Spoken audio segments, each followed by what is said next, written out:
me what the field is, of what nature, what its modifications are, why it has formed, what he, the knower of the field, is, and what his powers are. Shri Krishna tells Arjun about the kshetra, which is the field that he is talking about. He will now describe what the kshetra, the field, is, what makes the kshetra, what qualities the field has, the reasons for which the kshetra is formed, and what the kshetragna, who is the knower of the field, is, and what its powers are. Shri Krishna will go on to describe what this field is. He will describe the field in the way exactly as it is. God will show that the form of this kshetra, field, in the 5th verse of this chapter. Shri Krishna will describe what nature the kshetra is, and he will describe what the kshetra is like. He will also show what the nature of the kshetra is, and then he will talk about the phases of the kshetra. The reason why they are phases is because it is ever-changing and it is ever-transformative. Not only that, but the units inside it are mutually affecting it, and changes are coming to it, and this is why they are known as phases. A kshetra, of course, has phases. And what are the phases of the kshetra, you may ask? Vedanta says that the kshetra has 6 phases. And what are these temporary phases? These phases are birth, being, growth, consequences, deterioration, and destruction. These are the 6 phases. First of all, there is birth. So one is born as a human. This is the first phase. The body is born.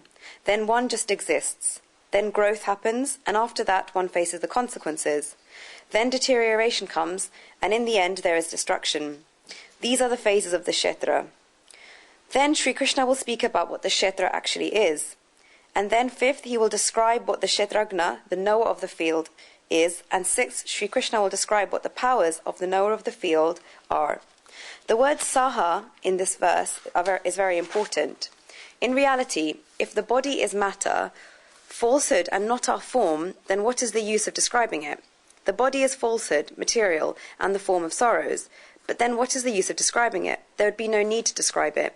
But there is indeed a reason to describe it. So what is this reason? It is that the body is in the form of matter that has the soul in the form of consciousness residing within it. Within this false body resides the true kshetragna, the knower of the field. He is sitting inside there. Inside this body, in the form of sorrows, resides the supreme soul in the form of bliss. That is why in the body that is the form of sorrows, matter and falsehood resides within the knower of the field. And this resides in the form of Satchidananda, which is defined as existence, wisdom, and bliss. And this form is perceived through the body. There's a sentence which goes as follows: Sharira madhyam anudharma sadhanam. And this means you will need your body as a means to attain dharma and yoga. So if the body was not there, then how would you be able to attain wisdom? This is why the body is needed. In the olden times, if there was a wedding and the girl was in the village and the boy was in the town, there'd be no telephones, so they had no way of communication, and they would write letters to one another. When the letters that they would write to one another would arrive every 10 days, then the girl would hold the letter against her chest. Those who have written letters or have received letters know what this feeling is like. That the feeling is of putting a letter against one's chest, which is not just putting the paper beside your chest, but it's the feelings within the letter that you are putting against your chest. She knew that the feelings of her husband-to-be were on that paper, and she chose to put the feelings against her chest.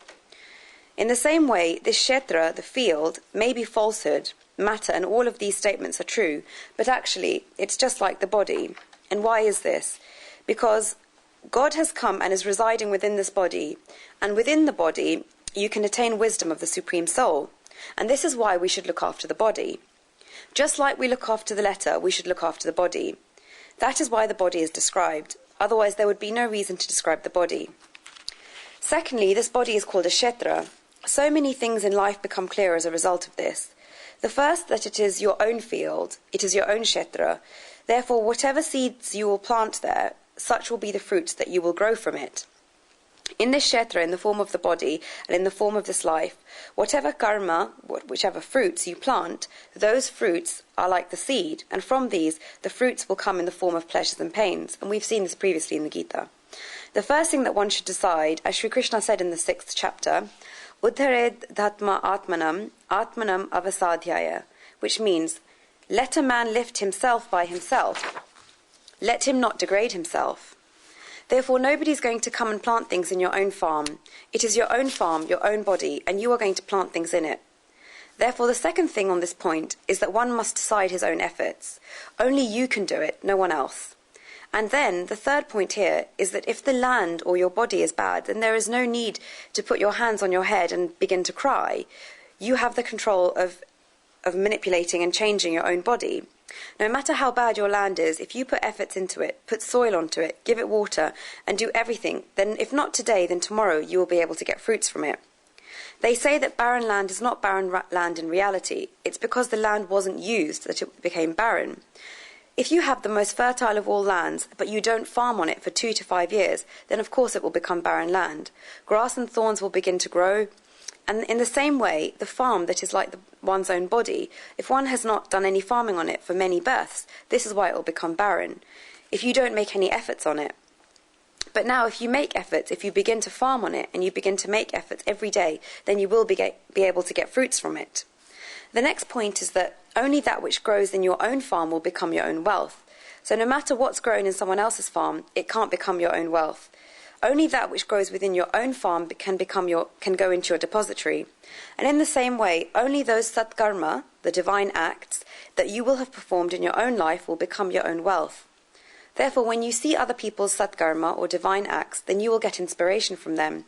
For example, if one has planted cotton or cash crops, then you will also be able to grow this. This can happen. If you see someone else's divine acts, you can be inspired and get your own fruits from this. But ultimately, that which you grow on your own land can be counted as your own wealth. Therefore, whenever you see satkarma, then it's a good thing. But if you do not grow the seeds of these satkarma, divine acts in your own life, then your own life will then be spent in foolishness. Today, what is happening in the name of religion in society? There is a state where people try to improve other people's farms. They say, you're doing wrong, and you're doing this wrong, and you're doing that, and therefore you should come here. But actually, we should let them do what they want. Do what is necessary for you and concentrate on your own land. In trying to improve the land of another human being, a human being forgets to look after his own land. These 4 things are extremely necessary at the time of mentioning the Kshetra.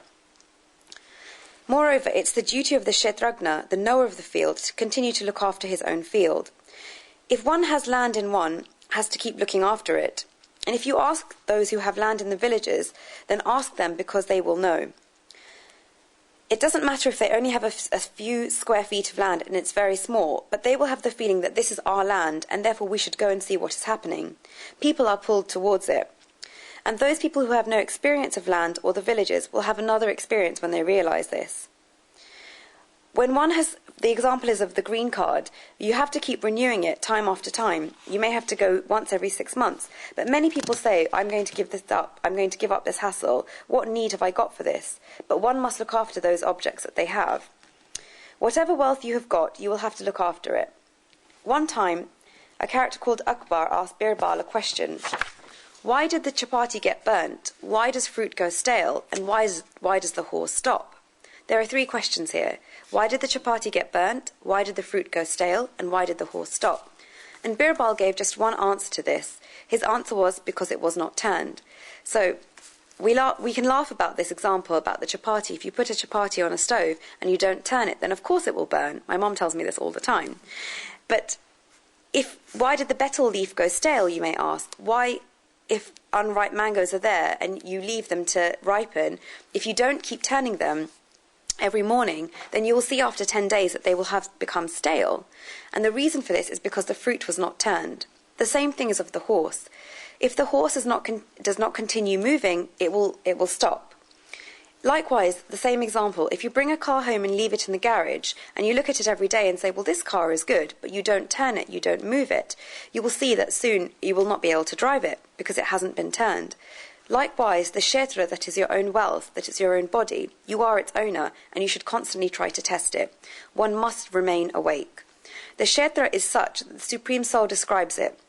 If you then describe the differences between the kshetra, which is the field, and the kshetragna, the knower of the field, then you will be able to see the differences. Guruji's described these in tabular form. So on one side you have the kshetra, which is the field. On the other side you have the kshetragna, the knower of the field. On the side of the kshetra you have sagun, which is with qualities. And on the knower of the field, nirgun, without qualities. You have matter, and then you have consciousness. You have the form of darkness, and then the form of light. You have that which is destructible, that which is indestructible, that which is obvious against that which is subtle, that which is manifest against that which is unmanifest. You have Prakriti, which is nature, and Purush, which is spirit. And then you have De, the body, and Dehi, he who resides in the body. So there are differences between these two. The first difference is that the Kshetra, the field, is Sagun, which is with qualities, whereas the Kshetragna, the knower of the field, is Nirgun, without qualities. And this is why God had to say the word Vidhi, to know, in the last verse. The second point is that the Kshetra, the field, is matter, whereas Kshetragna is consciousness. The third point, the Kshetra, the field, is the form of darkness, whereas Kshetragna is the knower of the field. And this is the form of light. The fourth point is Kshetra is destructible, whereas Kshetragna, the knower of the field, is indestructible. The fifth is the Kshetra is obvious, whereas the Kshetragna is subtle. The sixth point is the field is manifest, whereas the knower of the field is unmanifest. The seventh, the field is Prakriti, whereas the knower of the field is Purush, which is spirit. And the eighth point is the field is De, the body, whereas the knower of the field is Dehi, he who resides in the body. In the second chapter of the Gita, while describing Samkhya Yoga, which is Samkhya wisdom, Sri Krishna uses the words De to describe this body, and Dehi, he who resides in this body. And he says, Dehi nityam avadhyoyam dehe sarvasya bharata, which means beings are unmanifest in their beginnings, manifest in their middles, and unmanifest again in their ends. Therefore, we may wonder, what is this field that Sri Krishna is describing here? Before he describes it, Sri Krishna describes in the fourth verse, and then he will go on to describe this further in the fifth. So if we're moving on to the fourth verse, Rishibir Bahuda Gita.